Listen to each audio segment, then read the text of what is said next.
So today, I'm at King's Dominion and we're going to tackle the question, what row is the best row to ride on Intimidator 305?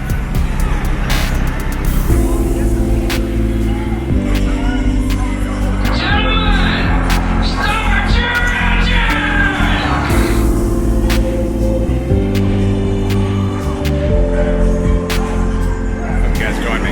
Score been there, done that. Okay, so Intimidator looks like it's pretty much a walk-on. So I want to hop on there. I think I'm going to wait for front row. I've never ridden in front row. Seems like it's going to be a lot more fun up front.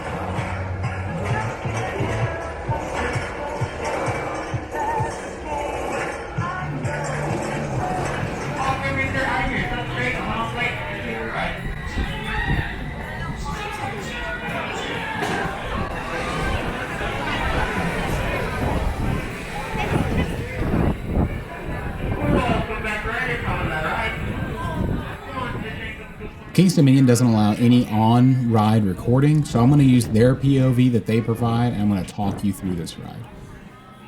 Now, once everyone's strapped in and they give you the all clear, they say, and the whole train goes crazy, everybody claps, everyone's excited, you start getting pulled up this hill. You're getting pulled up at 13.2 miles per hour. It's a 45-degree lift hill. It rockets you up. You feel like you're going a lot faster than you actually are. Once you get up here, you want to try to open your eyes because you get a great view of the entire park. You crest that hill, and there is nothing but you in the ground. You drop 85 degrees down that 300-foot drop. Then you go into a 270-degree turn. At this point, you're ripping 90 miles per hour. Then you go up a 150-foot airtime hill. That's one of my favorite parts of this ride.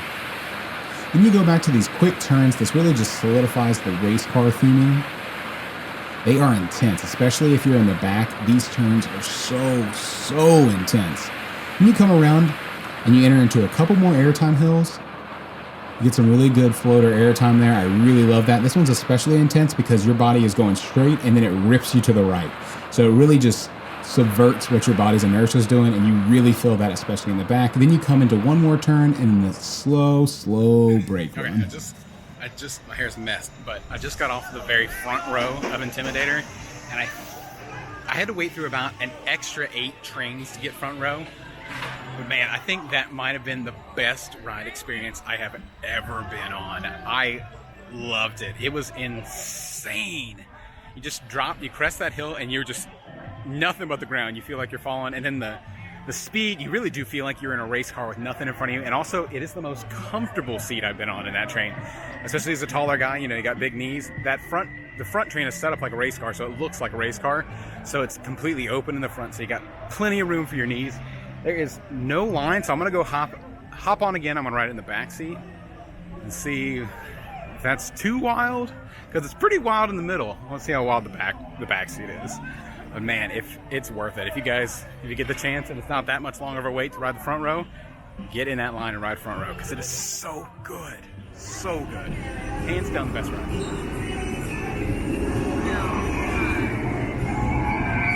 Okay.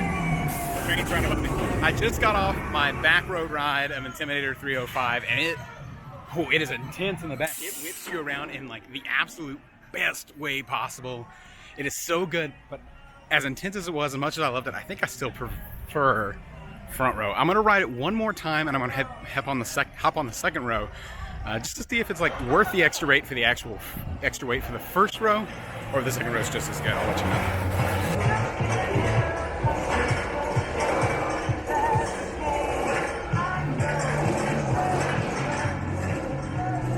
So I just got off the second row, front car. It was good. Not as good as the front row. Every car has 4 seats. The 2 seats in the front of that car have the most leg room, so I like that a lot better because I'm a bigger guy.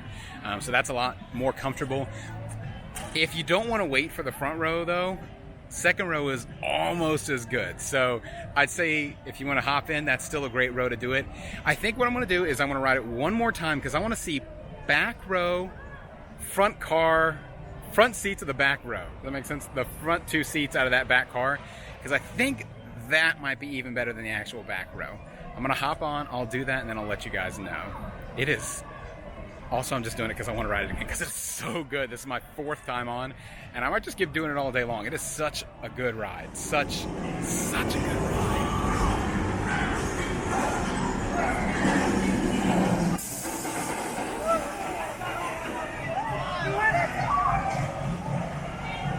I just got off last car, front row.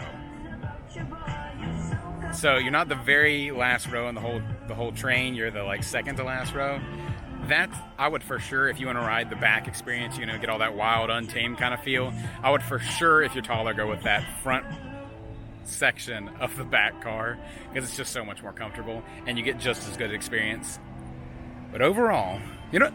I'm gonna film some more of the track. I'll get some more B-roll, and then I will film my final review of the coaster over there. I'll let you guys know what I think and my favorite row on the whole car. The row you should ride when you ride Intimidator 305.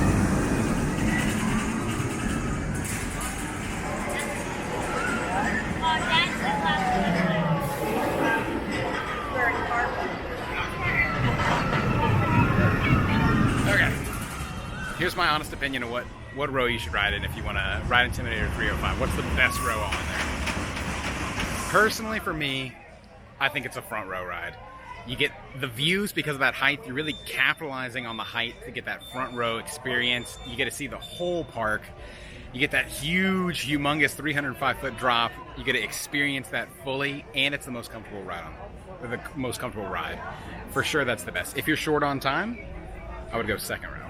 Now, if you're looking for something a little bit more wild, you're looking for that crazy kind of ride, the 3rd best seat, I think, is going to be that last car on the train, first row in that cart. It gives you the more comfortable experience, and you still get all the thrill of that back, you know, the weight throwing you around, all that kind of stuff. You still get that experience. But you get the more comfortable leg room that you get with that front row of the cart. So that's what I think. You guys agree? You disagree? Let me know. I hope you get a chance to ride it if you haven't ridden yet. It's so good. I can't stress that enough. It's a great ride. And with all that being said, Intimidator 305 coaster review. Been there, done that. I'm gonna go hop on and ride it about 12 more times because there's no line and I'm gonna take advantage of it. I'll see you guys later.